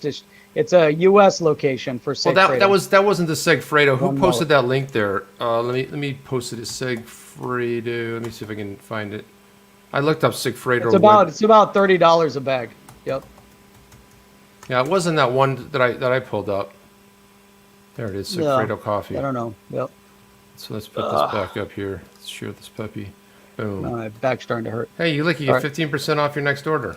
No thanks. I'll do that later. But That's it right there. Yeah. So go up and go click on the coffees, and then you'll find the red bag. look Keep at going. that. Beautiful, amazing results right at home. Yeah. Yeah. So they Yeah. got Brazilian, Ignore all that. Peruvian, No. blah, blah, Bap, blah, bap, blah, bap. Nope. That's it, dude. It's not. No. Oh, it's coffee blends. This is Yeah. espresso blends. I Go guess to you don't. espresso. You know what? There You you can't go. buy it here. Briante. That's Yeah. I good. don't know where I ended up buying it. Then I got it through there somehow. Keep going. Huh. Interesting. Weird. Well, this I is don't know. probably the U.S., so I don't know. Maybe they don't. Maybe. Maybe that's why they don't have it here. Yeah. I don't know. That's interesting. It's not the Segfredo Cafe. Segfredo Cafe. I think it's segfredocafe.com is what it is. Oh, is it? Yep, I think so. Let me look. Segfredo. Unless that's what you're on right now. Brewing, shop. So get rid of this thing here. I think you have to go to shop. Espresso, whole bean. Yeah, go to Segfredo Cafe. It's Segfredo Coffee, but you have to click on shop. Then go to whole bean and you'll find the red bag. I'll pull it up here. Yeah, pull it up, Jeff. You got it over Pull there. up. Get, up. Segafredo. You got to stop sharing. Oh, your here it is. I screen got it. there. Okay, I see it. You got I it? see it. Yeah. Where is it? You don't have it now. It says Segafredo Cafe right there. Oh yeah, go to shop. Shop online. Bam. Scroll down. That's what I thought it was before. No. There it is, right there. Boom. Yeah, yeah. This is where I originally was. I didn't know if that Go was the to official no one. thanks. There, that's it, right there. Yeah, $30. How much? That's what. How much? 30. Yeah, there. 30. You go. Yeah, that's what I was originally on. It's worth it. Segafredo. Good stuff. Good stuff. Extra strong. Extra. And Extra. if you drink it, you'll go on a crazy 3 reviews. That seems weird. I know. Yeah. Ignore their reviews. But if you go onto Amazon, the way I found Death Wish, I was on Amazon. We were talking about coffee. Went onto Amazon. Death Wish I think at the time it had like 7,000 reviews or some ridiculous amount of reviews. Go through and read the reviews. It's freaking awesome. Red bag like red pill. Yeah, just like that. Just like that, man. That's it. You see that? Look at this here. Eagle soars. I grind beans and use a Hario funnel to hold the grounds in hot water. No coffee maker. Yeah, it's a pour over, right? Nice. Yeah, the pour over. I'm a big fan of pour overs too, man. You get rid of this banner thing. Eagle soars. That's really great. What kind of a so he says? Hang on a second. Let me look at this. He or she? I don't know. Yeah, Michael Atu. The show keeps getting better and better. it's just like It's now devolved into. it's devolved into. So here are the Hario funnels right here. Glass stripper. Here's one on Amazon. Let me see this. I'll pull this puppy up. Let me see if this is the kind you use right here. Something like that. Like That's this pretty pour over cool. here. Yeah, it's pretty cool. It's a glass stripper. But I've just used the regular pour overs too, which are pretty good. Like if you look here, let's see what.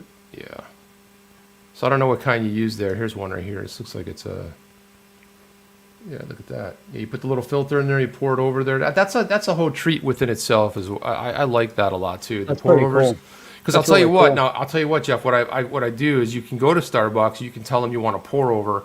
They'll make it for you. It's a one-off type of thing where they'll grind the bean. They'll stick it in there and they'll do a pour over. And it doesn't have that acidic nuttiness to it. The problem with that I like about now, where do you stand on Dunkin' Donuts? I don't go to any of those places. So But my dude, far at some reach point is- you got to I get a don't- I don't coffee. go.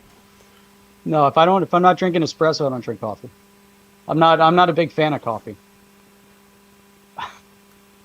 Honestly, Wow. I don't drink coffee Hey other than now. espresso. That's it.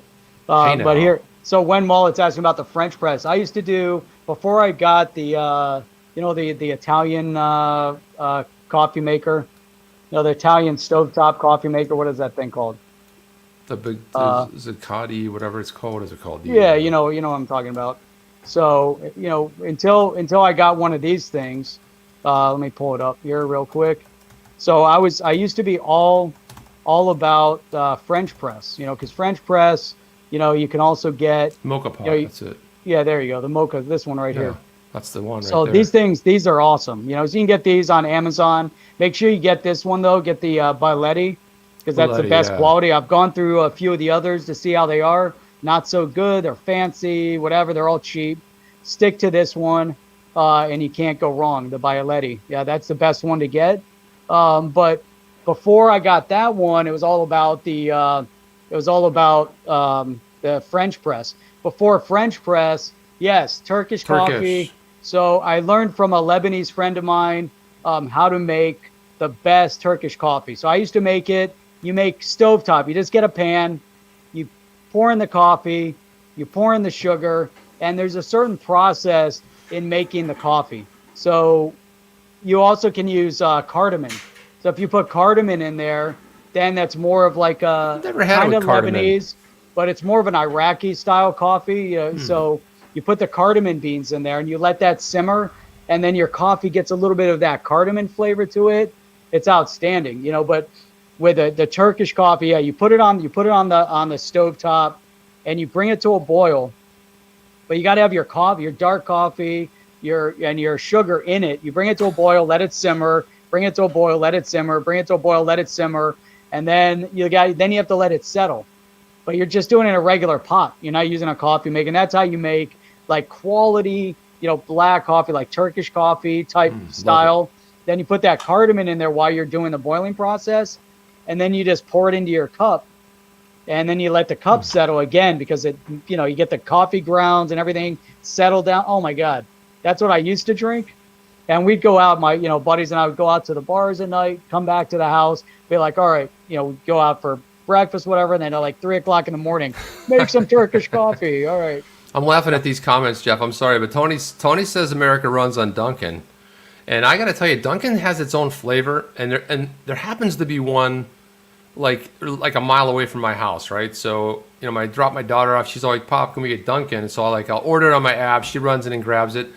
But I love their coffee. If you get 2 espressos in there, it's a wholly different flavor of coffee altogether. It sounds like magic. It is, because I can't be 100% sure, but Not 100% sure, but it's definitely magic. Uh-oh. see, like this mullet, he doesn't put sugar. He uses crack in his coffee. So, that always gives you a different buzz there. So this was your latest episode on crypto. So and Eagle coffee. Soars, might have to get Eagle Soars on just to give us the rundown on the whole the funnel system, because let's start doing coffee demonstrations, Jeff. It'll devolve into coffee, crypto, Coffee talk, and politics, and social, economicals, blah blah blah blah blah. Now, when we start talking about the geopolitics of coffee, that's a whole different topic, because you got to source the coffee beans. There's a lot of politics involved. There's a lot involved, Jeff. In coffee. There's a lot involved in the old coffee. If people get killed over coffee beans. They really do. I mean, it is crazy. I thought you were supposed to boil the water. You weren't supposed to. But no. Anyhow, thanks, Chip, for coming on and sidetracking the whole conversation. I'm out. I'm gonna let you finish up, Jeff. I was like perfect on topic, wrapping. Oh, he just left. Why'd you leave so quick? Because I was gonna let you wrap it up. It's your show. I was perfectly timing this, and then you crashed the show. This was gonna be an hour show. Gonna be wrapped up. Then it was like an hour 15. Can we just do 7 more minutes and make it an even? Let's do 7 more minutes. That's it. Can we? Yep. Okay. Just sit here for 7. Okay. No. All right. So, man, Chip, thanks for coming on. That was awesome. Good you came in. Chip sidetracked the entire conversation into coffee and penguins. Oh, no, we were talking about penguins before Chip came on. So, but yeah, I want to say, as we're wrapping this up, we're going to do another show Sunday night. Not sure who we're going to have on. It might even just be Chip and I pontificating over nothing, but maybe that'll happen. We'll see. But anyhow, appreciate everybody for coming on.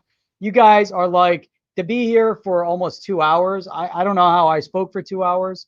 Don't know how we devolved it from an hour into 2 hours, but appreciate all of you guys for the comments, keeping this going, keeping this moving forward.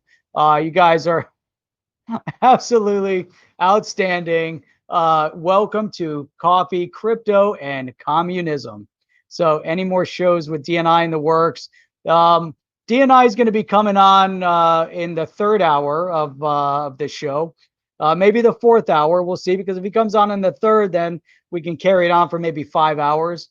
Then we'll let him take it the rest of the day. But no, I don't know where DNI is. But anyhow, I appreciate all of you guys. You guys are outstanding. Thanks for hanging in there for 2 full hours. Next HODL review, Saturday morning, 8 a.m. Check us out on the roundtable tomorrow night at 8 p.m. That will be awesome. And that is it. We will check you guys out on the next one. We're going to have Rain come in the 4th hour. Then we're going to have open microphone, and we're going to do open mic day. And then it's just going to go the entire day. So that's it. Call it 2 hours, Jeff. Give us credits. All right, 2 hours. It's 2 hours. Let's do it. Let's give everybody a shout out here for the next 5 minutes, starting at the bottom from Carl Lewis to Obi-Wan, Tony Morissette, One Mullet, Michael Atu. Who else do we have here that I might have missed? You guys are just, driving this up. Eagle Soars USA all the way over on Periscope or Twitter. We have SB. SB was in here. We've got WB was in here. SB and WB. And that's awesome. You guys are fantastic. All of the rest of you guys, you're on here. Texas Crypto. I love seeing when there's new names commenting. It's with you guys. You guys really help drive this. You guys really help, get us to the next level. Appreciate everything. And we will see you on the next one. If I can find my outro, out. Are you down with OTC? Please like, subscribe, and click the bell to be notified when the next video drops.